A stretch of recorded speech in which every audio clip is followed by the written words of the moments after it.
கரங்கள் வைத்து கத்தரை ஸ்தோத்திரம் பண்ணுவோம். கத்தர் நல்லவர். அல்லேலூயா, அல்லேலூயா. புதன்கிழமை ஜெபம் பண்ணும்போது என் இருதயத்தில் ஒரு வார்த்தை ஆண்டவர் சொன்னார், ஓடு அப்படி. சொல்லுங்க, வாய் திறந்து சொல்ல மாட்டீங்களா? ஓடு. இப்போ எதுக்கு ஓடணும் அப்படின்ட்டு அன்னைக்கே ஜெபம் பண்ணும்போது ஒன்று ஒன்றா மனசில் ஆண்டவர் பேசுகிறார். அதற்கு பிறகு உட்காந்து பைபிள் எடுத்துட்டு இந்த கிட்டத்தட்ட புதன்லேருந்து இப்போது எத்தனை 4 நாள் ஆச்சா, நேற்று வரைக்கும் தொடர்ந்து ஒவ்வொரு நாளும் ஆண்டவர் சொன்னதுதான் இன்னைக்கு நாம பார்க்க போறோம். முதல்ல ஒரு வசனத்தை வாசிங்க, ஒரு வசனம் வாசிங்க. எபிரேயர் 12ஆம் அதிகாரம், எல்லாரும் எடுத்துங்க. எபிரேயர் 12ஆம் அதிகாரம் முதல் வசனத்தை எல்லாரும் சேர்ந்து வாசிங்க. எபிரேயர் 12. ஆகையால் மேகம் போன்ற இத்தனை திரளான சாட்சிகள் நம்மை சூழ்ந்து கொண்டிருக்க பாரமான யாவற்றையும் நம்மை சுற்றி நெருங்கி நிற்கிற பாவத்தையும் தள்ளிவிட்டு விசுவாசத்தை துவக்கிறவரும் முடிக்கிறவருமாய் இருக்கிற இயேசுவை நோக்கி நமக்கு நியமித்திருக்கிற ஓட்டத்தில் பொறுமையோடு ஓடக்கணும். நல்லா கவனிங்க, ஒரு ஓட்டம். விசுவாச ஜீவியமே சொல்லுங்க, கிறிஸ்தவ ஜீவியமே சொல்லுங்க, ஒரு ஓட்டம், ரேஸ் தான். அந்த ஓட்டத்தை நம்ம எப்படி முடிக்கணும், அதான் முக்கியம். நமக்கு நியமித்திருக்கிற ஓட்டம், சொல்லுங்க வாய் திறந்து. நமக்கு நியமித்திருக்கிற ஓட்டத்தை நம்ம ஓடிட்டே இருக்கணும், நிறுத்தக்கூடாது. எப்போ வரைக்கும்? இந்த ஹார்ட் பாருங்க, நீங்க என்ன பண்ணாலும் ஹார்ட் ஏதோ ஓடுறது நிறுத்திருக்கா? நீ தூங்குற, நானும் கொஞ்சம் தூங்கிக்கிறேன்டா. எத்தனை பேர் புரியுது? தூங்கலாலும் என்ன செய்யுது, அது வேலை செஞ்சுட்டே தான் இருக்கு. புரியுது? சாப்பிடும் போது, ஓடும் போது, உட்காரும் போது, நிற்கும் போது, குளிக்கும் போது, புரியுதா? என்ன இருந்தாலும் அந்த ஹார்ட் என்ன பண்ணுறது, ஓடிட்டே இருக்கு. புரியுதா? அதே போல கடிகாரம், அது பேட்டரியில ஓடுது, இருந்தாலும் அது என்ன செய்யுது, ஓடிட்டே இருக்கு. இப்போ நம்முடைய ஓட்டம் நிறுத்தக்கூடாது. சொல்லுங்க வாய் திறந்து. ஓட்டம் என்ன செய்யணும், ஓடிட்டே இருக்கு. நமக்கு நியமித்திருக்கிற ஓட்டம். ரெண்டாவது, யாரை நோக்கி ஓடுறோம்? இயேசுவை நோக்கி. அடுத்தது, அத ஓட்டத்தை துவக்கி வச்சவர் யாரு? சொல்லுங்க. விசுவாச ஜீவியத்தை துவக்கி வச்சவர் யாரு? ஆண்டவராக இயேசு. துவக்குகிறவரும், அடுத்தது என்ன சொல்றாரு, முடிக்கிறவருமாகி அவரை நோக்கி. அப்போ எல்லாம் பொதுவாகவே ரேஸ் பார்த்தீங்கன்னா, ரன்னிங் ரேஸ் மொத்தம் எல்லாமே ஸ்டார்ட் பண்றவங்க ஒருத்தர் இருப்பாங்க, அவங்க என்ன பண்ணுவாங்க, அவங்க முடிக்கிற இடத்துல இன்னொருத்தர் இருப்பார். ஆனா இங்க ஓட்டத்தை துவக்கி வச்சவரும் அவர் தான், முடித்து வைக்க போகிறவர் யார் தான்? சொல்லுங்க, அவர். அப்படின்னு என்ன அர்த்தம்? இங்க துவக்கி வச்சவரு, நம்ம போய் கண்ணை மூடுற, என்னைக்கு மூடுறது தெரியாது, அங்க அவருடைய ராஜ்யத்துல போய் சேர போறோம். அப்போ முடிச்சு வைக்கிறவர் தான். அப்படின்னு அர்த்தம், நம்ம கூடவே ஆண்டவர் என்ன செய்யறார்? சொல்லுங்க, ஓடி வருகிறார். கையில வேண்டி கத்துற சூத்திரம் போனோமா, அந்த ஓட்டத்தை நிறுத்தக்கூடாது. அதான் சொல்றாரு பவுல், அந்த கடைசி நாள்ல என்ன சொல்றாரு? 2 தீமோத்தேயு 4ஆம் அதிகாரம், யாராவது ஒருத்தர் வாசிங்க. 2 தீமோத்தேயு. நல்ல போராட்டத்தை போராடினேன், ஓட்டத்தை முடித்தேன், விசுவாசத்தை காத்துக்கொண்டேன். 2 தீமோத்தேயு, நல்ல போராட்டத்தை போராடினேன், ஓட்டத்தை சொல்லுங்க முடித்தேன். அப்போ ஓட்டத்தை என்ன செய்யணும்? சொல்லுங்க, முடிக்கணும். முடிக்கிறவர் நம்ம கூட இருந்து முடிச்சு வைப்பார். அடுத்தது சொல்றாரு, விசுவாசத்தை என்ன செய்ய சொல்லுங்க, காத்துக்கொண்டேன். முடிக்கிற வரைக்கும், ஓட்டத்தை முடிக்கிற வரைக்கும் ஆண்டவர் மேல வச்சிருக்கிற விசுவாசத்தை விட்டு என்ன செய்யக்கூடாது? சொல்லுங்க, வழுவி போகக்கூடாது. அப்படி கடைசியா நம்ம முடிக்கிற வரைக்கும் நம்ம அவர் பாதையில ஓடுவோம் என்று சொன்னால் என்ன உண்டு? சொல்லுங்க, கவனிங்க. இது முதல் நீதியின் கிரீடம். சொல்லுங்க, எனக்கோ நம்ம ஒரு என்ன சொல்றது, நம்பிக்கையோடு ஓடும். எனக்கு ஒரு கிரீடம் உண்டு. பொதுவாகவே ஓடுறவங்கன்னா சொல்லுங்க, அவன் யாராவது நான் தோக்கணும்னு யாராவது ஓடுவாங்களா? எப்பேற்பட்ட நோஞ்சானா இருந்தாலும் சொல்லுங்க, ஜெயிக்கணும் தான் ஓடுறான். புரியுதா?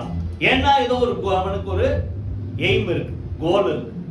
அப்போ ஓட்டத்தை முடிச்ச உடனே நமக்கு ஒரு கிரீடம் இருக்கிறது. புரியுதா? நீதியின் கிரீடம் எனக்காக வைக்கப்பட்டிருக்கிறது. சொல்லுங்க, ஆண்டவர் அதை எனக்கு என்ன செய்வார்? சொல்லுங்க, தருவார். எனக்கு மாத்திரம் அல்ல, அவர் பிரசன்னமாகுதல் விரும்பும் யாவருக்கு. அப்போ எனக்கு மாத்திரம் கிரீடம் இல்ல, என் கூட ஓடுறாங்க எத்தனை, அன்னைக்கு அந்த எத்தனை லட்சம் பேர் இருந்தாலும் தெரியும். இன்னைக்கு நம்ம சபையில் அவ்வளோ பேர் இருக்கிறோம், உலகம் முழுவதும் விசுவாசிகள் இருக்கிறாங்க. அவங்க என்ன செய்ய, அவங்களுக்கு நியமிக்கப்பட்ட ஓட்டத்துல சொல்லுங்க ஓடிக்கொண்டே இருக்கிறார்கள். அவர்கள் ஒவ்வொருவருக்கும் ஆண்டவர் அவங்களுடைய கிரியை கேட்ட பலனை, அதான் கிரீடம், கர்த்தர் நிச்சயமான செய்வார் சொல்லுங்க, தருவார். இப்போ இந்த ஓட்டத்தை குறித்து ஒரு 5 விஷயம் நம்ம பார்க்கணும், எப்படி ஓடணும் அப்படின்றது. முதல்ல அந்த வசனத்திலேயே திருப்பி அங்கே வாங்க, 12ஆம் அதிகாரம் 1ஆம் வசனத்துல என்ன சொல்றாரு, எபிரேயர் 12:1 வாசமா திருப்பி வாங்க. பாரமான யாவற்றையும் சொல்லுங்க, வெயிட்டா இருக்கிறதெல்லாம் தூக்கி போட்டுரு. வெயிட்டை தூக்கி யாரோ ஓடுவாங்களா பார்த்துருக்கீங்க நீங்க? பொதுவாகவே என்ன செய்வான், ஒரு ஷார்ட்ஸா, ஒரு ஆஃப் ட்ரௌசர், ஒரு பனியன், இதான் அவன் ஓடுறது. ஏன்னா நம்மள மாதிரி வேஷ்டி கட்டிக்கிட்டு இல்லை இப்போ நம்ம பேண்ட் போட்டுருக்க மாதிரி பேண்ட் ஷர்ட் போட்டு ஓடுவாங்களா, அது என்ன செய்யுது, தடையா இருக்கும், ஓட முடியாது. அதனால பாரமா இருக்கிறது எல்லாத்தையும் என்ன செய்யறாங்க, சொல்ல எத்தனை பேர் புரியுது, அதை ஒதுக்கி வச்சிடறாங்க. அடுத்தது நம்மை சுற்றி நெருங்கி நிற்கிற பாவத்தை விட்டு, இதான் அந்த பாரம், நெருங்கி நிற்கிற பாவம். அப்போ முதல் ஓட்டம் எதை விட்டுட்டு ஓடணும் சொல்லுங்க, பாவத்தை தள்ளி விட்டு. சொல்லுங்க வாயை திறந்து, பாவத்தை தள்ளி விட்டு. பாவம் என்ன பண்ணுது, நம்ம தேடி கூட போத்தவல, அது என்ன செய்யுது, நம்மளை தேடி இங்க வருதான். சொல்லுங்க அந்த வார்த்தை சொல்லுங்க, நெருங்கி நிற்கிற, சொல்லுங்க வாயை திறந்து, நெருங்கி நிற்கிற பாவத்தை தள்ளி விட்டு என்ன செய்யுங்க, ஓடுங்க. புரியுதா? அப்போ பாவத்தை விட்டு ஓடணும். என்ன சொல்ல போனா, நல்லா கவனிங்க, அந்த ஓடும் போது கவனம் முழுசா எப்படிதான் இருக்கணும், புரியுது? வேற எங்க பார்க்க மாட்டான், நேரா அந்த ட்ராக்கையே தான் பார்த்து ஓடும். அப்பதான் கரெக்டா ஓட முடியும். ஓட்டத்துல கிறிஸ்தவ ஜீவியத்துல அப்படிதான், நமக்குன்னு ஒரு கோல் வச்சிருக்கிறார், அந்த கோலை நோக்கி ஓடணும். நம்ம கூட ஆண்டவர் ஓடுறாரு பாருங்க, அவரை நோக்கி ஓடணும். அதை விட்டுட்டு நீங்க இங்க பார்த்தா நம்ம என்ன செய்வோம், கீழே விழுந்து. புரியுதா? அப்போ நம்ம நெருங்கி நிற்கிற பாவம் நம்மளை என்ன செய்யுது, அந்த ஓட்டத்தை முடிக்க முடியாதபடிக்கு நம்ம என்ன செய்யுது, தடை செய்கிறது. புரியுதா? யாரை விழுங்கலாமோன்ற அவன் என்ன செய்யறான், சான்ஸ் செடி, யார ஓட்டத்தை எப்படி தடை பண்ணலான்ட்டு அவனுக்கு தெரியும். அவன் என்ன செய்யறான், வகை தேடி என்ன செய்யறான் சொல்லுங்க, சுற்றி திரிகிறான். அப்ப நம்ம என்ன செய்யணும், எல்லாத்தையும் விட்டுட்டு என்ன செய்யணும், ஓடணும். என்ன சொல்றாரு, 1 தெசலோனிக்கர்ல நீங்க பாத்தீங்கன்னா ஒரு வசனம் இருக்கும், 5ஆம் வசனம், 5ஆம் அதிகாரம் 21, 22 யாராவது வாசிங்க. 5, 21, 22 வாசிங்க. எல்லாவற்றையும் சோதித்து பார்த்து நலமானது, நல்லதை பார்த்து பிடிச்சிங்க.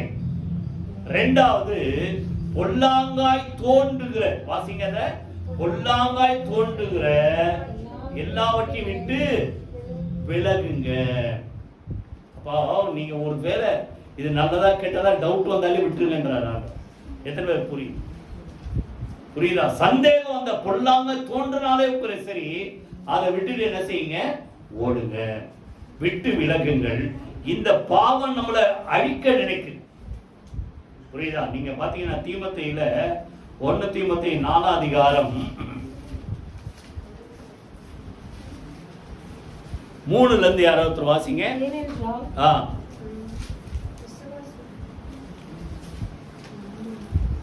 விசுவாசிகளும் சத்தியத்தை அறிந்தவர்களும்.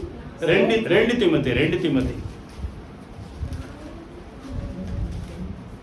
ஏனென்றால் அவர்கள் ஆரோக்கியமான உபதேசத்தை பொறுக்க மனதில்லாமல் செவித்துணவுள்ளவர்களாகி தங்கள் சுய இச்சைகளுக்கு ஏற்ற போதகர்களை தங்களுக்கு திரளாக சேர்த்து கொண்டு சத்தியத்தை செவியை விலக்கி கட்டுக்கதைகளுக்கு இன்னைக்கு உலகத்துல பாத்தீங்கன்னா கண்டித்து உணர்த்தது நிறைய பேர் பிடிக்கிறாங்க.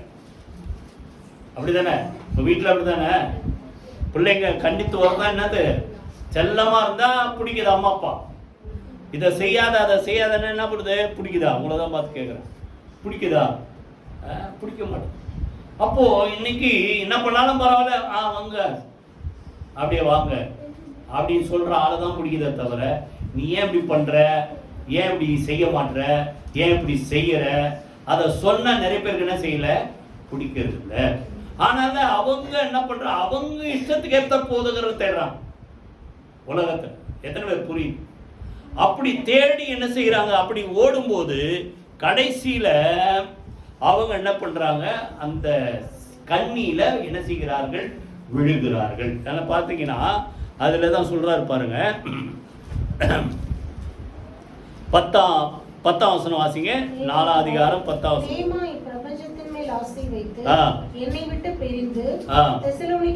இந்த உலகத்தின் மேல ஆசை வச்சுட்டு, புரியுதா, எதா பவுலை விட்டுட்டு எங்க போயிட்டான், வேற ஒரு ஊருக்கு போயிட்டான், தேமா. புரியுதா?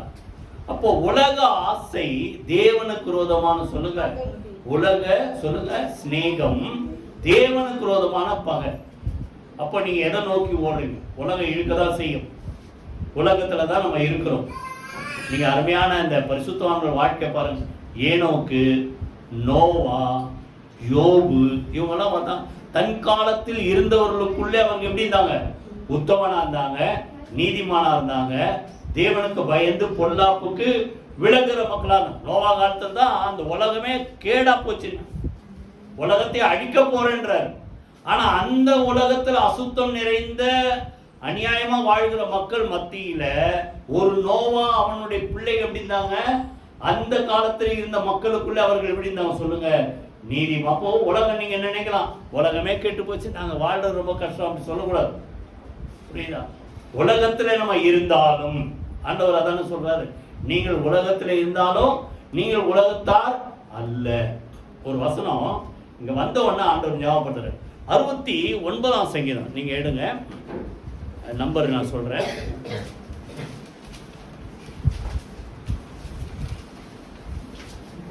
அறுபத்தொன்பதாம் சங்கீதம்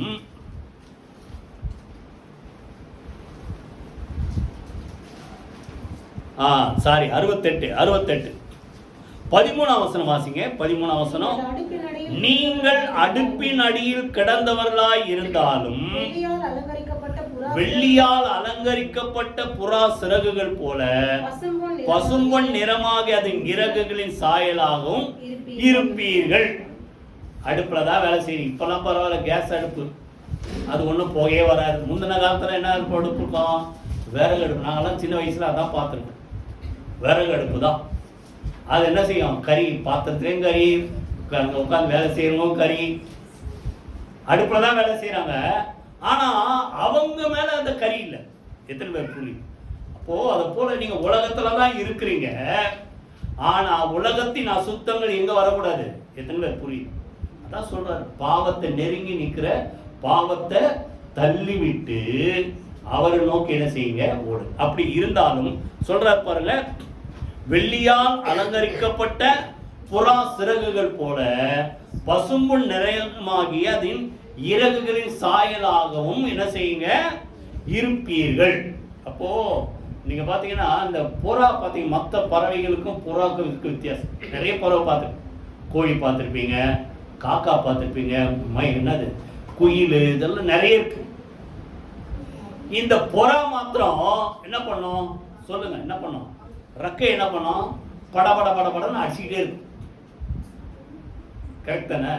படபட என்ன செய்யும், அடிச்சிருக்கு. அப்ப என்ன அர்த்தம், அந்த எங்க டஸ்டுக்குள்ள, உலகமே டஸ்டா தான் இருக்குது, பொல்யூஷன் அப்படி வச்சிங்க.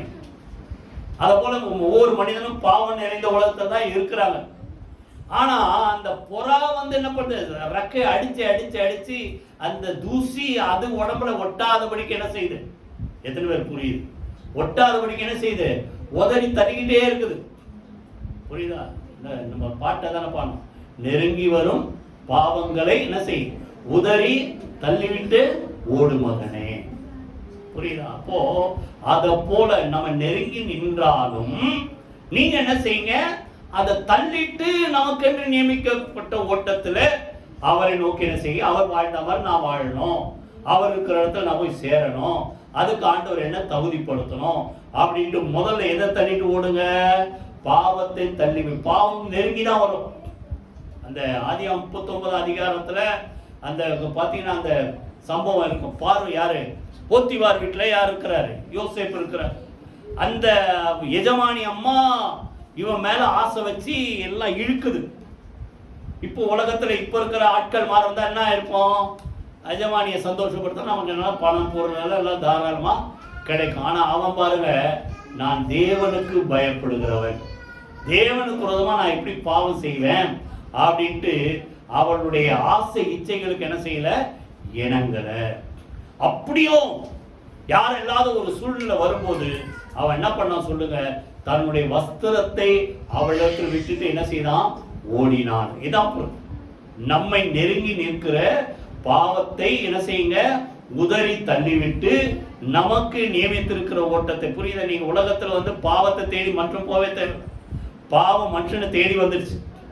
ஆனா நம்ம தான் என்ன செய்யணும், ஜாக்கிரதையா மற்ற பாவங்கள் எதுவும் நம்மளை அணுகாதபடிக்கு, நம்மளை சேதப்படுத்தாதபடிக்கு, நம்முடைய ஓட்டத்தை தடை செய்யாதபடிக்கு என்ன செய்யணும், நமக்கு நியமித்திருக்கிற ஓட்டத்தில் என்ன செய்யுங்க, அவரை நோக்கி ஓடிக்கொண்டே இருக்கும். ஓட்டத்தை தடை செய்ய முதல்ல என்ன சொல்லுங்க, பாவம், அதை உதறி தள்ளிவிட்டு ஓடுங்க. ரெண்டாவது 1 தீமோத்தேயு 6 அதிகாரம் 9ஆம் வசனம் 10ஆம் வசனம், 2 வசனத்தை வாசிங்க. 1 தீமோத்தேயு 6 அதிகாரம் ஐஸ்வர்யவான்களாக விரும்புகிறவர்கள்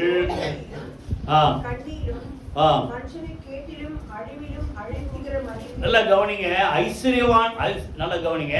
நமக்கு குறைவில்லாமல் அதே அதிகாரத்தை 17ஆம் வசனத்துல சொல்ற, இவ்வுலகத்திலே ஐஸ்வர்யம் உள்ளவர்கள் இருமாப்பான சிந்தை உள்ளவர்களா இராதபடி நிலையற்ற ஐஸ்வர்யத்து மேல் நம்பிக்கை வைக்காம நாம் அனுபவிப்பதற்கு சகலவித நன்மைகளை நமக்கு சம்பூர்ணமாய் கொடுக்கிற ஜீவனுள்ள தேவன் மேல நம்பிக்கை வைங்க.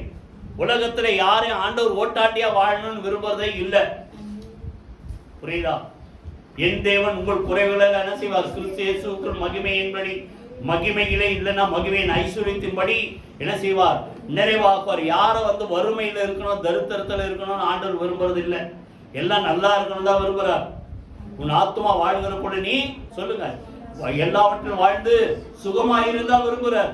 நீங்க எல்லாம் சம்பூர்ணமா இருக்கணும் தான் விரும்புறார். ஆனா நம்ம கண்ணு எது மேல போக கூடாது, அது மேல போகும். அதான் சொல்றாரு, அதாவது ஐஸ்வர்யத்தை கொடுக்கிற தேவன் மேல நம்பிக்கை வைக்கிறவங்க தவிர எது மேல வைக்க கூடாது சொல்லுங்க, ஐஸ்வர்யத்து மேல நம்பிக்கை வைக்காத.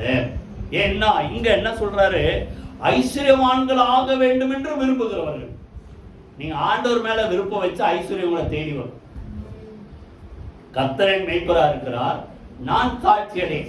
நீங்க மேய்ப்பன் பின்னால போனா உங்க பின்னால எது வரும் சொல்லுங்க, நன்மையும் கிருபையும் சொல்லுங்க.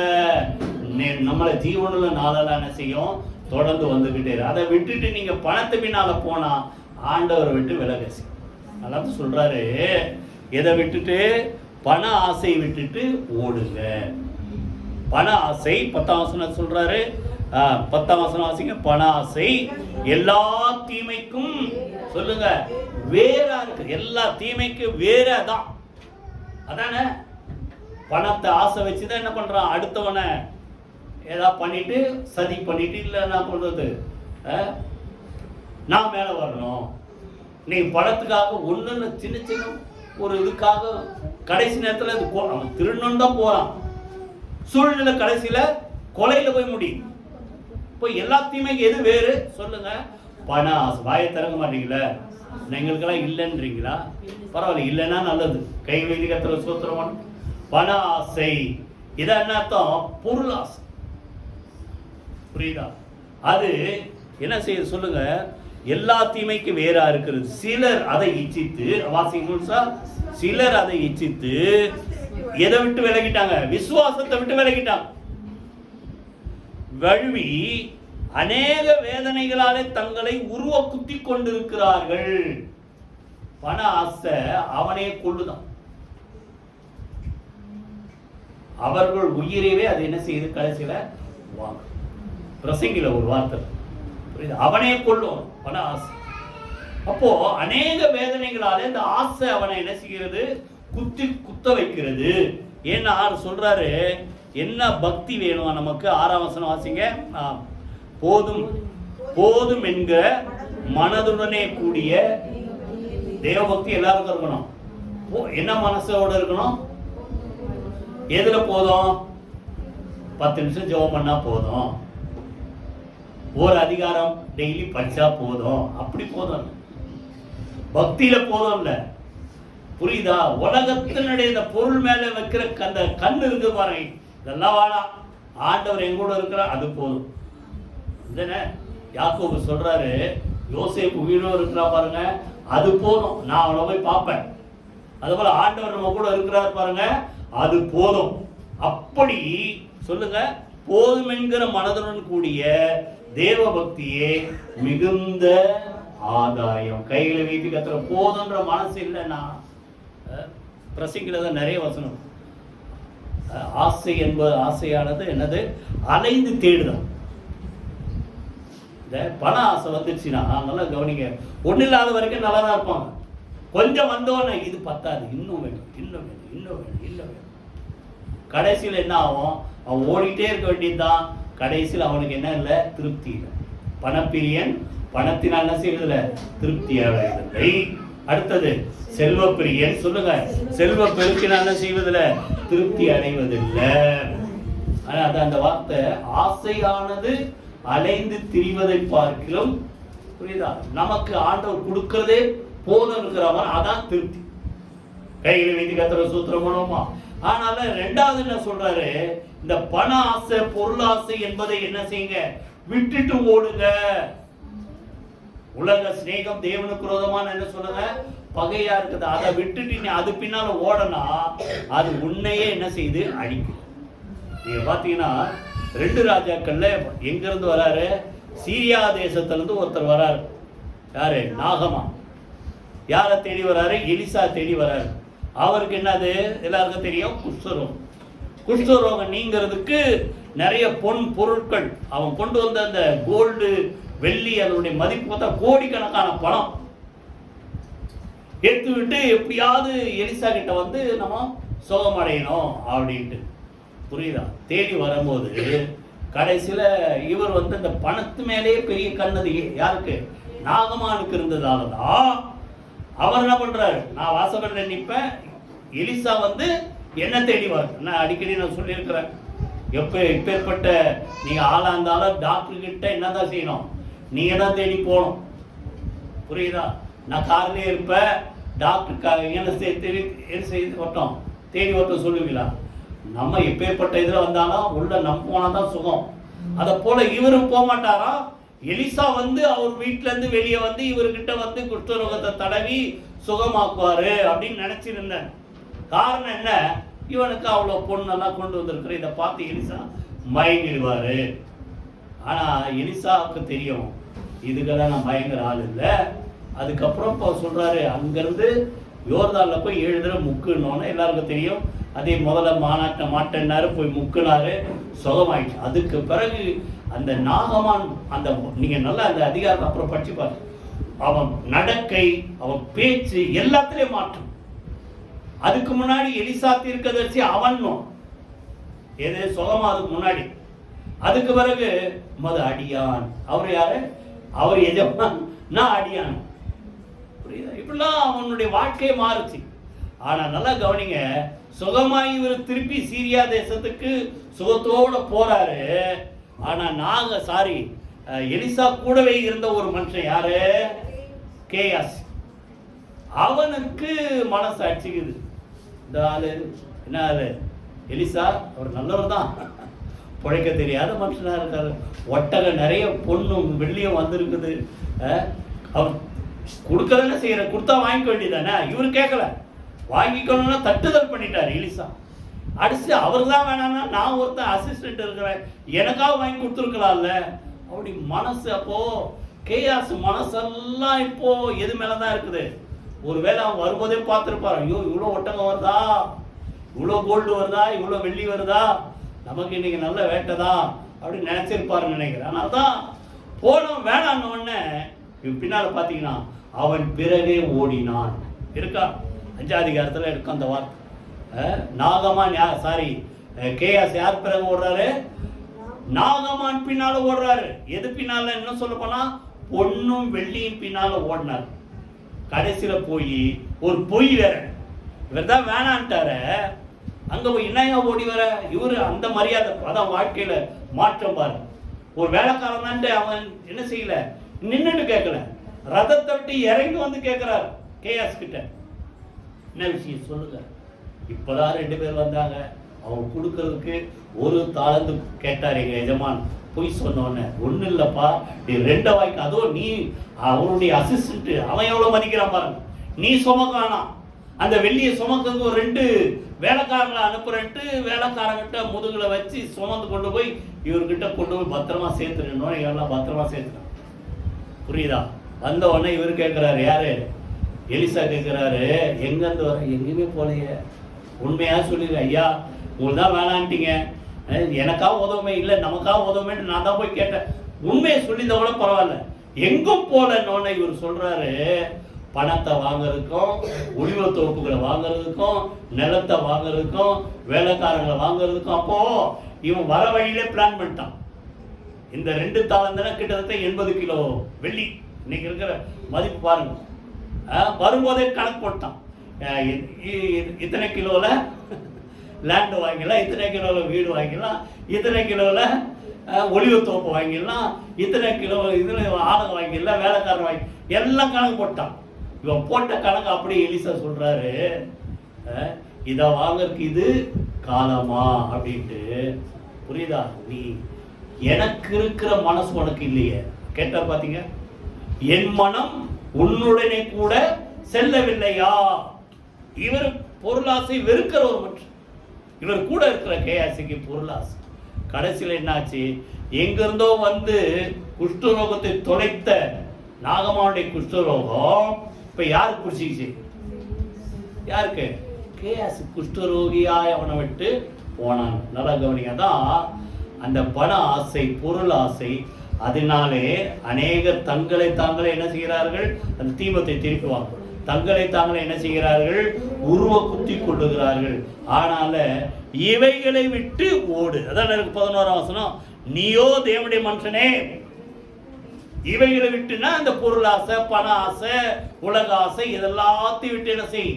ஓடு. கைகளை வைத்து கத்துற சூத்திரம் பண்ணுவோமா? முதல்ல எத்தனை பார்த்தோம்? 2 தான் பார்த்துருக்கோம். பாவத்தை விட்டு ஓடு. 2வது உலக ஆசை, பொருள் ஆசை, பண ஆசை, இதெல்லாத்தையும் விட்டு ஓடு. 3வது 1 கொரிந்தியர் 10ஆம் அதிகாரம் 14ஆம் வசனம். 1 கொரிந்தியர் 10ஆம் அதிகாரம் 14ஆம் வசனம் வாசிங்க.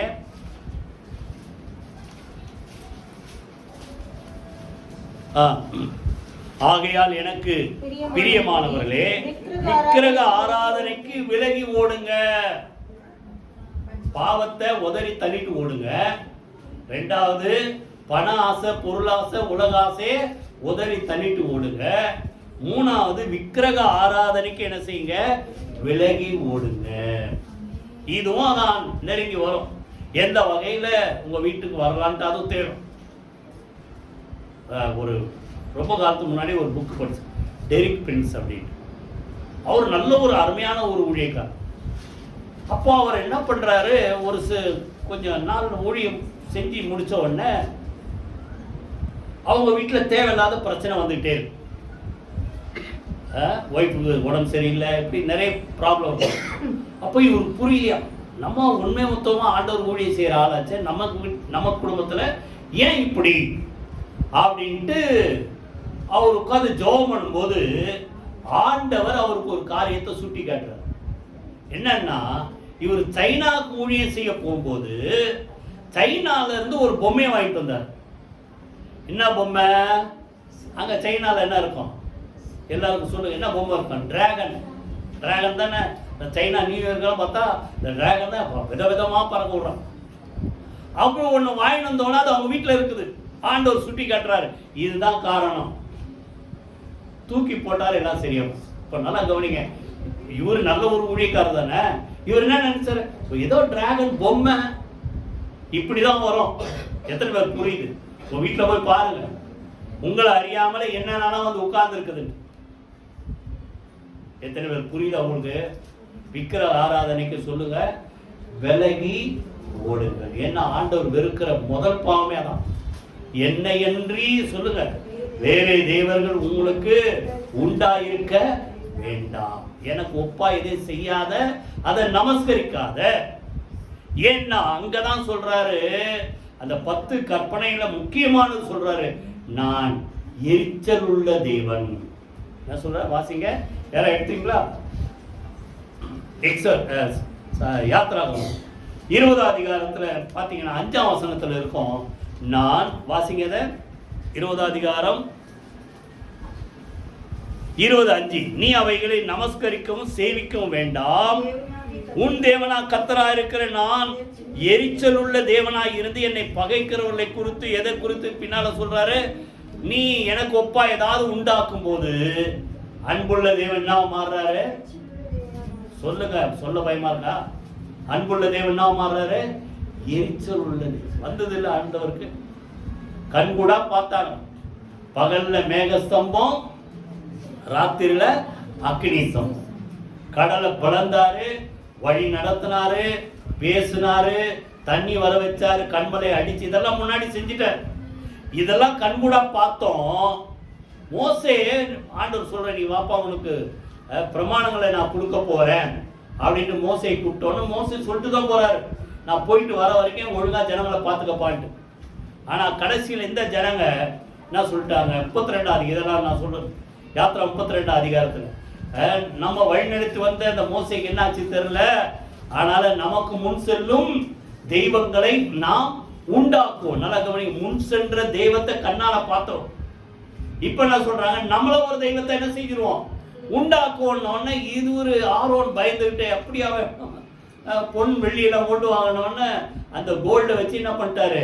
ஒரு கண்ணுக்குட்டியை செஞ்சு சொல்லிட்டாரு, இஸ்ரவேல் ஜனங்களே இதுதான் உங்களை. எப்படிங்க இது? கண்ணால பார்த்தாங்க, நம்மளாம் பார்க்கல.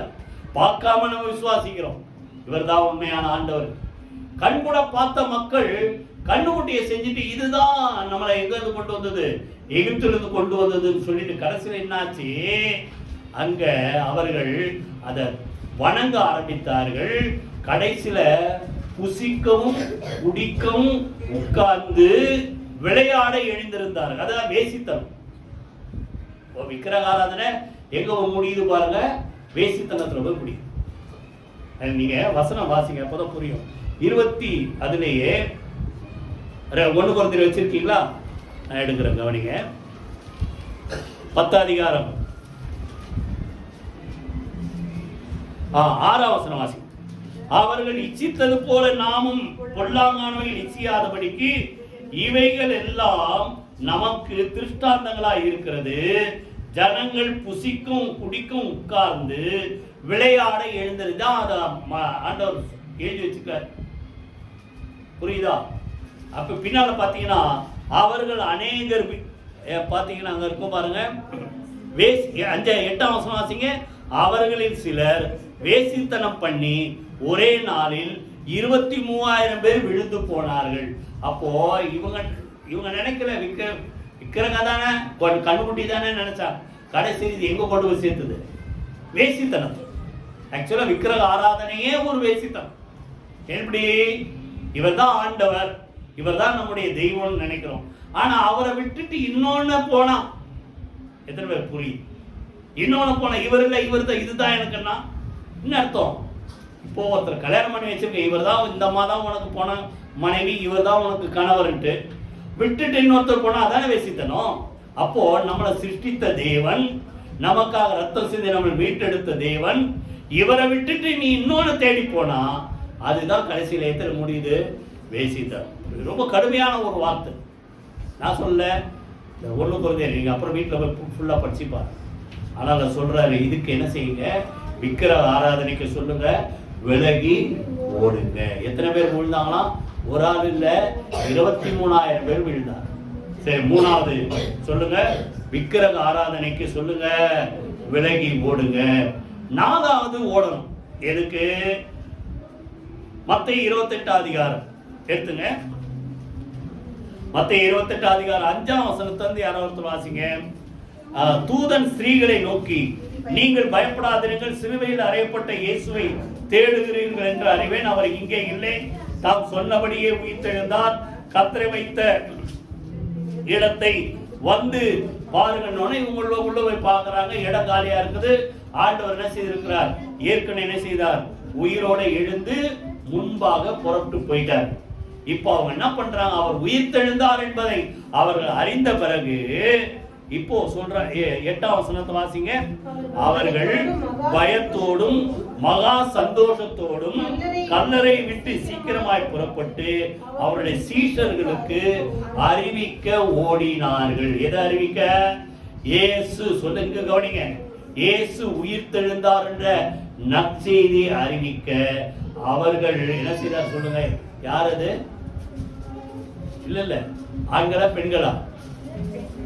ஸ்திரீகள். ஸ்திரீகளே ஓடுறாங்கன்னா உங்களுக்கு நீங்களாம் ஓட முடியுமோ? ஓட முடியாது. ஸ்திரீகள் இந்த உயிர்த்தெழுந்த நற்செய்தியை, புரியுதா? இன்னும் சொல்ல போனா அது ஒரு ஜெயத்தின் நற்செய்தி.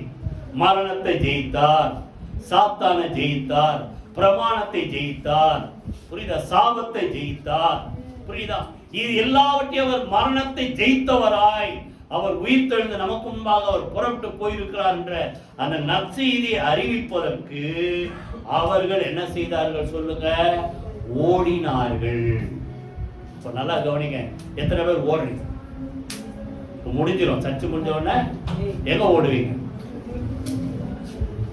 ஏஞ்சல் சொல்றாங்க, ஒரு குட் நியூஸ் சொல்லியிருக்கப்பா, அவர் மரித்தவர் மண்ணோட மண்ணா, கல்லறைக்குள்ள இல்ல, அவர் சரீரம் அப்படியே மக்கி போல, அவர் உயிர் தெழுந்தார், உங்களுக்கு முன்பாக போறாரு. இந்த நல்ல செய்தி போய் எல்லாருக்கும் சொல்றதுக்கு என்ன செய்யுங்க? அவங்க ஓடுங்கன்னு கூட சொல்லல, போய் சொல்லுங்கன்றாங்க. ஆனா இவங்க என்ன பண்றாங்க? ஓடுறாங்க. இப்ப முடிஞ்ச உடனே எத்தனை பேர் ஓடுவீங்க? ஒரு வசனம் இன்னைக்கு காலையில இதெல்லாம் நான் 2-3 நாள் முன்னாடி எல்லாம் நோட் பண்ணி வச்சு காலையில திருப்பி ஞாபகப்படுத்ததால அதை நோட் பண்ணிக்க. 2வது வாசிங்க, ஆகாய் 1ஆம் அதிகாரம்.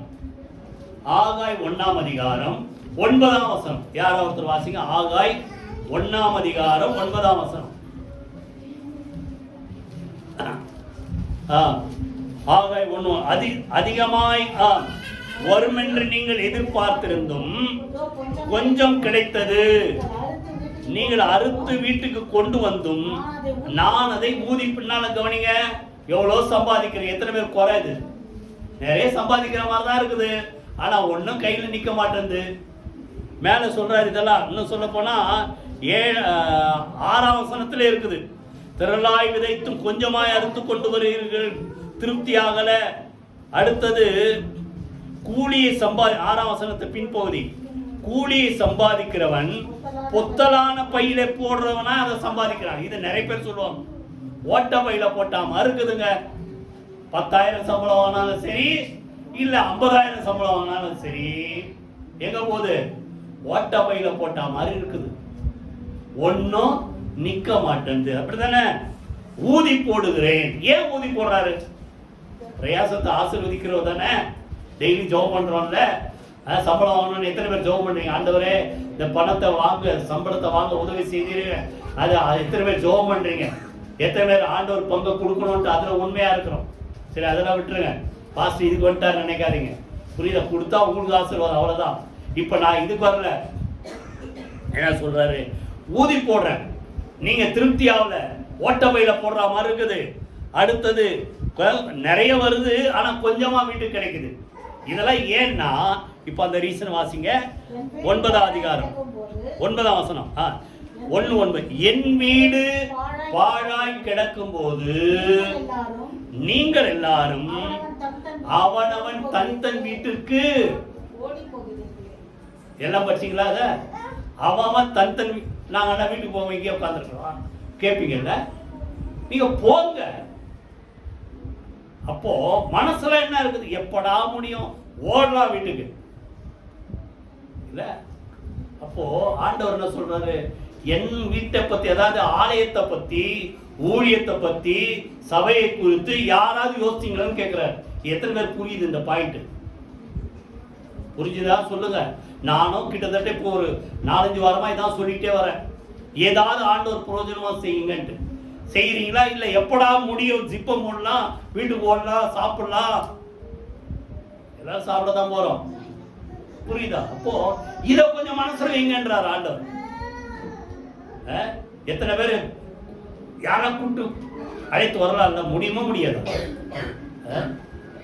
நீங்கள் அவனவன் தனித்தனி வேலையை பார்த்துட்டு என்ன பண்றீங்க, ஓடுறீங்கள.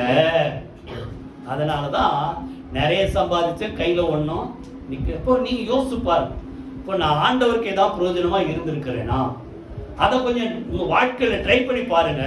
அதற்கு பிறகு உங்க குடும்பம் எப்படி ஆசீர்வாதமா இருக்குதுன்றதை நீங்க பாப்பீங்க. கைகளை வேதி கத்திர சோத்திரம் பண்ணுவோமா? அப்போ அவங்க எப்படா வீட்டுக்கு போனான்னு ஓடல, இயேசுவை பார்த்தோம் வீட்டுக்கு போயிடுவோம் ஓடினாங்களா? எல்லாரும் வந்தோம், ஆண்டவரை ஒரு சிலர் தரிசித்துக்கலாம், இல்ல அவர் இருக்கிறத நான் உணர்ந்திருக்கலாம், இல்ல உங்க கூட பேசுறத நீங்க உணர்ந்திருக்கலாம். வீட்டுக்கு போனால் போல அவங்க என்ன செய்யறாங்க, அந்த நற்செய்தியை சொல்லுங்க, எத்தனை பேர் புரியுது, அறிவிப்பதற்கு என்ன செய்தார்கள், ஓடினார்கள். கைகளை வைதிகத்துல சூத்திரம் பண்ணுவோமா? அப்ப இதுக்கு நாலாவது சொல்லுங்க, அவரை பத்தி சொல்றதுக்கு என்ன செய்யுங்க, வாயத்திறந்து சொல்லுங்களாமா. அவரை பத்தி சொல்வதற்கு யாருமே சொல்ல மாட்டீங்க, நடந்தாது போய் சொல்லுங்க, ஓட வேணாம். சரி, நாலாவது, அவர் உயிர்த்தெழுந்த நற்செய்தியை சொல்வதற்கு ஓடினார்கள். கடைசி அஞ்சாவது 1 கொரிந்தியர் 9ஆம் அதிகாரம் 24ஆம் வசனம். 1 கொரிந்தியர் 9ஆம் அதிகாரம் 24. பந்தய சாலையில் ஓடுகிறவர்கள் எல்லாரும் ஓடுவார்கள், ஆனாலும் ஒருவனே பந்தயத்தை பெறுவான் என்று அறியீர்களா? நீங்கள் பெற்றுக்கொள்ளத்தக்கதாக ஓடுங்கள். நல்லா கவனிங்க, ஓடுறவங்க எல்லாரும் ஓடுவாங்க, ஆனா யாருக்கு தான் பரிசு? ஒருத்தருக்கு தான். ஆனா உலகத்துல ஓடுற ஓட்டத்துக்கு அது ஒரு ஆளுக்கு, இங்க ஓடுற எல்லாருக்கும் பரிசு உண்டு. சொல்லுங்க, வாய் திறந்து சொல்ல மாட்டீங்களே. அடுத்த படிச்சோம், எனக்கு நீதிங்கிற இடத்தை வச்சிருக்கிறார். பவுல் என்ன சொன்னாரு, எனக்கு மாத்திரமல்ல அவர் பிரசன்னமாகுதலை விரும்புகிற யாவருக்கும் அதை தருவார். இந்த ஓட்டத்தை உண்மையா ஓடுற எல்லாருக்குமே நிச்சயமா ஒரு கிரீடம் உண்டு. கைகளை வைதிகத்துல சூத்திரம், புரியுதா? அது அங்க உலகத்துல ஒரு ஆளுக்கு கிடைக்கும், ஆனா இங்க அவர் ஓட்டத்தை உண்மையா ஓடுற எல்லாருக்கும் நிச்சயமா என்ன உண்டு, கிரீடம் உண்டு, பந்தய பொருள் கிஃப்ட் உண்டு, பிரைஸ் உண்டு. இப்ப என்ன சொல்றாரு, ஆகையினால நீங்கள் சும்மா ஓடாதீங்க. எப்படி ஓடுங்க, பெற்றுக்கொள்ள. சொல்லுங்க, வாய் திறந்து, பெற்றுக்கொள்ளத்தக்கதாக ஓடுங்கள். சொல்லுங்க, ஒரு நம்பிக்கையோட, எனக்கு நிச்சயமா உண்டு, நான் பெற்றுக்கொள்வேன். எத்தனை பேர் புரியும்? நம்பிக்கையோட ஓடுங்க, பெற்றுக்கொள்ளத்தக்கதாக ஓடுங்க. கைகளை மீது கத்தல சூத்திரம். அப்ப பெற்றுக்கொள்ளணும்னா நம்ம எப்படி வாழும், அதான் முக்கியம். என்ன சொல்றாரு 65ல, போராடுகிற யாவரும் எல்லாவற்றிலேயும், அது உலக ரேஸ் சொல்றாரு. எப்படி இருப்பாங்க, இச்சை அடக்கமா இருப்பார். நீங்க பாத்தீங்கன்னா ஸ்போர்ட்ஸ் மேன் எல்லாம் பாத்தீங்கன்னா அவங்கள பார்த்து பேட்டி கேட்டா என்ன சொல்லுவாங்க, நான் அதை பண்றது இல்லை, இதை பண்றது இல்லை, சொல்றது ஸ்மோக் பண்றது இல்ல, ட்ரிங்க் பண்றது இல்ல, அதை பண்றது இல்ல, இதை பண்றது சொல்றாங்களா இல்லையா? அப்பதான் என் உடம்பு ஒழுங்கா இருக்க, நான் ஒழுங்கா ஓடுவேன். அப்போ உலக பிரகாரமா பந்தயத்துக்கு ஓடுறவனே என்ன செய்யறான், சொல்லுங்க, இச்சை அடக்கமா இருக்கிறார்கள். அழிவுள்ள கிரீடத்தை பெரும்படி அவர்கள் அப்படி இருக்கிறாங்கன்னா நமக்கு என்ன சொல்லுங்க, அழிவில்லாத, எத்தனை பேர் புரியுது, அழிவில்லாத கிரீடத்தை பெறுவதற்கு நாம் இருக்கிறோமே, நாம பெற்றுக்கொள்வோன்ற நிச்சயத்தோட, நம்ம கட்டுப்பாட்டோட ஒழுங்கு ஆண்டவருடைய வார்த்தைக்கு கீழ்ப்படிந்து என்ன செய்யுங்க, ஓடுங்க. சொல்றாரு 26ல, ஆகையால் நான் நிச்சயமில்லாதவனாக ஓடேன், ஆகாயத்தை அடிக்கிறவனாக சிரமம் பண்ணேன், மற்றவர்களுக்கு பிரசங்கம் பண்ணுகிற நான் தானே ஆகாதவனாய் போகாதபடிக்கு, சொல்லுங்க, என் சரீரத்தை அடக்கி ஒடுக்கி என்ன செய்யறேன், கீழ்ப்படும். எத்தனை பேர் 5 மணிக்கு எஞ்சி, 5 மணிக்கா? இதெல்லாம் புது பழக்கமா இருக்க. சரி, 6 மணிக்கா எந்திரிக்கலாம்ல. ஒவ்வொரு மணி சர்ச்சு எத்தனை மணிக்கு எந்திரிக்கணும், சீக்கிரம் நல்ல ஜோமணி வரலாம்ல. எத்தனை பேர் புரியுது? சரி, ஞாயிற்றுக்கிழமை தான் இல்லைங்க, எப்பவுமே சொல்றேன், காலையில எஞ்சோட ஆண்டவரை தேடு. அதிகாலையில் என்னை தேடுகிறவர்கள் சொல்லுங்க, என்னை கண்டடைவார்கள். காலையில தான் மண்ணா, வெயில் ஏற ஏற மண்ணா உருகிடும். இப்போ உங்களுக்குன்னு வச்சிருக்கிற கிருபை ஆண்டவர் காலையில எஞ்சோன்னு ஆண்டவர் ரெடியா வச்சிருக்காரு. அப்போ அவங்க ஒரு சில என்ன சொல்றது, ஃபார்முலாலாம் வச்சிருக்கிறான். இப்படி இப்படியெல்லாம் இருந்தாதான் நமக்கு என்னது அந்த கோல் கிடைக்கும், கிஃப்ட் கிடைக்கும், பிரைஸ் கிடைக்கும். அழிவுள்ளதை தேடுறவங்களே அப்படி இருக்கிறாங்கன்னா நீங்க எப்படி இருக்கணும்? கையில வைத்து கத்துற சூத்திரம். அப்போ நல்லா கவனிங்க, எப்படி ஓடணும் சொல்லுங்க. பெற்று வாயத்தை சொல்ல மாட்டேங்கிற, ஆமா நிச்சயமா நான் பெற்றுக்கொள்வேன்ற நம்பிக்கையோட நிச்சயத்தோடு ஓடணும். ஒரு வசனம் வாசிங்க, கலாத்தியர் 2 அதிகாரம் 2 வசனம்.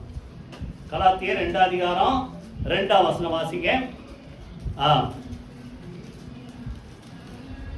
நான் தேவ அறிவிப்பினாலே போய் புறஜாதிகளுக்கு நான் பிரசங்கித்த சுவிசேஷத்தை அவர்களுக்கு விவரித்து காண்பித்தேன். ஆயினும் நான் ஓடுகிறதும் ஓடினதும் வீணாகாதபடிக்கு எண்ணிக்கை உள்ளவர்களுக்கு தனிமையாய் விவரித்து காண்பித்தேன். அதாவது உங்ககிட்ட என்ன சொல்ல போனா, உங்களுக்கு நான் சொல்ற கவனிங்க, மற்ற இடத்துல நான் நிறைய இடத்துல பிரசங்கம் பண்றேன், ரொம்ப விளக்கமா புரியுற மாதிரி சொல்ல மாட்டேன். ஏன்னா அவங்க கொஞ்சம் சொன்னாலே ஈஸியா புரிஞ்சுக்குவாங்க. அப்படி வேகமா ஓடுற பிரசங்கமே எனக்கு நல்லா தெரியும். உங்களுக்கு என்ன, எல்லாருக்கும் தெரியும், உங்களுக்கு லாங்குவேஜ் ஒரு பெரிய பிரச்சனை. தமிழ் என்பது உங்களுக்கு இன்னும் சரியா வரல. ஆனால் கொஞ்சம் ரொம்ப சிம்பிளா சொல்லி கொடுத்தாதான் உங்களுக்கு புரியும். விவரித்து காண்பிக்கிறேன். ஏன் ஓடுறது என்ன போகக்கூடாது, ஆமா பட்ட பிரயாசம் விருதாவா போகல, வீணா போகல. நான் மாத்திரம் இல்லைங்க, நீங்களும் அப்படிதான்.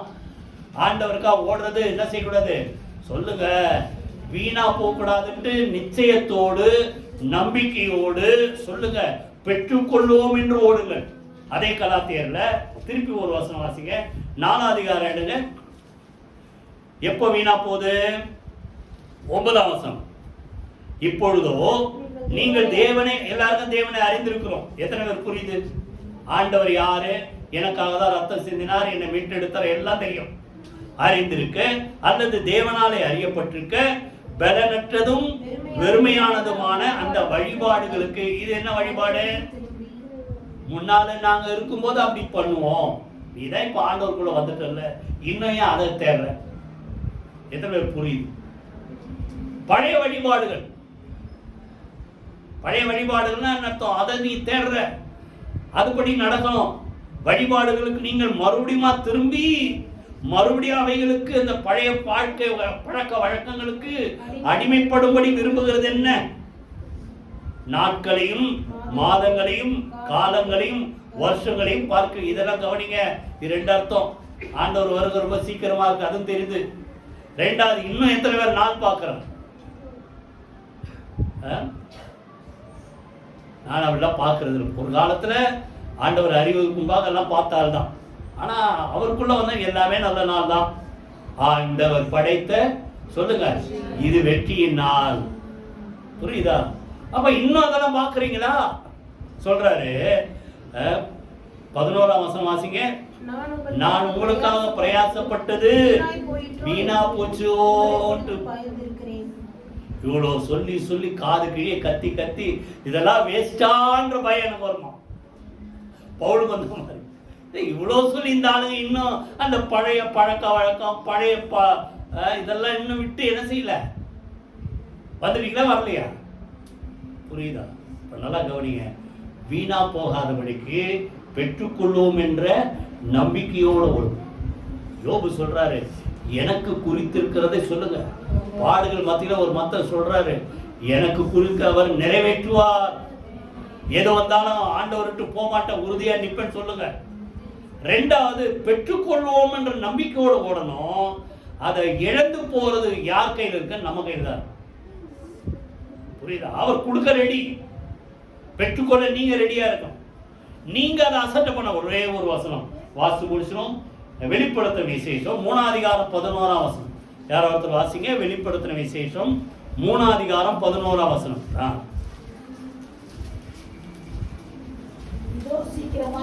சீக்கிரமா வருகிறேன், ஒருவனும் உன் கிரீடத்தை எடுத்துக்கொள்ளாதபடிக்கு உனக்குள்ளதை பற்றி கொண்டிரு. உனக்கு தான் கிரீடம். யாருடைய கிரீடம் சொல்லுங்க? பக்கத்து பேரை சொல்லி அவங்க கிரீடம் இல்ல. புரியுதா? உங்க பேருக்கு உங்களுக்கு தான் கிரீடம் வச்சிருக்கிறாரு, அவங்களுக்கு அவங்க பேரை வச்சு வச்சிருக்காரு. ஆனா உன்னுடைய கிரீடத்தை நீ என்ன செய்யாத, மிஸ் பண்ணாதபடிக்கு என்ன செய்ய சொல்லுங்க, பற்றி கொண்டு. அப்படின்னு அர்த்தம். இதெல்லாம் டைவர்ட் ஆச்சுன்னா அதை நீ மிஸ் பண்ணிடுவ. ஆனால சொல்லுங்க, பெற்றுக்கொள்ளத்தக்கதாக உன்னுடைய வார்த்தைப்படி வாழ்ந்தால் நிச்சயமா நம்முடைய கிரீடத்தை நம்ம இழந்து போக மாட்டோம். எல்லாரும் எழுந்து கத்துற சூத்திரமானோமா ஆண்டவர் சொல்றாரு, அந்த விசுவாச ஜீவியம், கிறிஸ்தவ ஜீவியம் சொல்லுங்க, ஒரு ஓட்டம். துவக்கிறவரும் ஆண்டவராக இயேசுதான், முடித்து வைக்கிறவரும் ஆண்டவராக இயேசுதான். பாரமான பாவத்தை, உலகத்தின் அசுத்தங்கள், பாவங்கள் இதெல்லாம் தள்ளிட்டு என்ன செய்யுங்க, ஓடுங்க.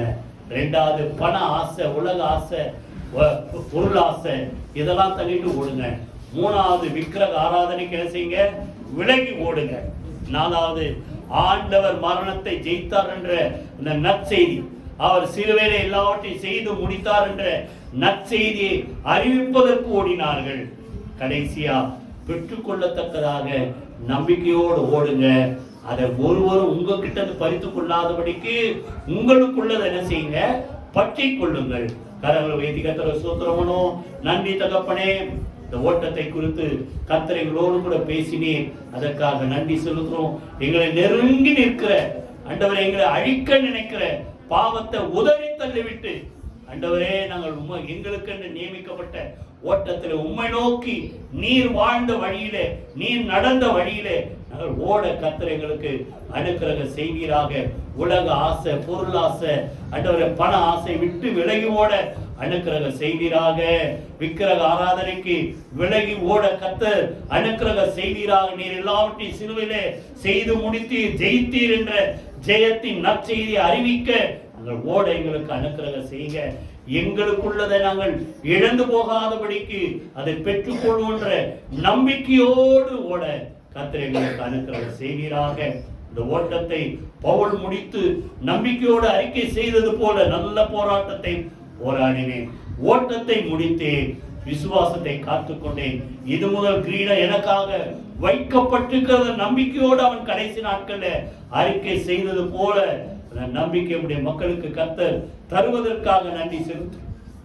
இயேசு கிறிஸ்துவின் ஜீவனுள்ள ஜெயமுள்ள நாமத்தில் ஜெபிக்கிறோம் நல்ல பிதாவே, ஆமென் ஆமென்.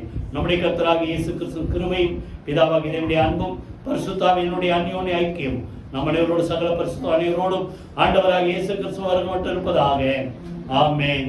என் ஆத்துமாவே கர்த்தரை ஸ்தோத்திரி, என் உள்ளமே பரிசுத்த நாமத்தை ஸ்தோத்திரி, என் ஆத்துமாவே கர்த்தரை ஸ்தோத்திரி, அவர் செய்த சகல உபகாரங்களை மறவாதே.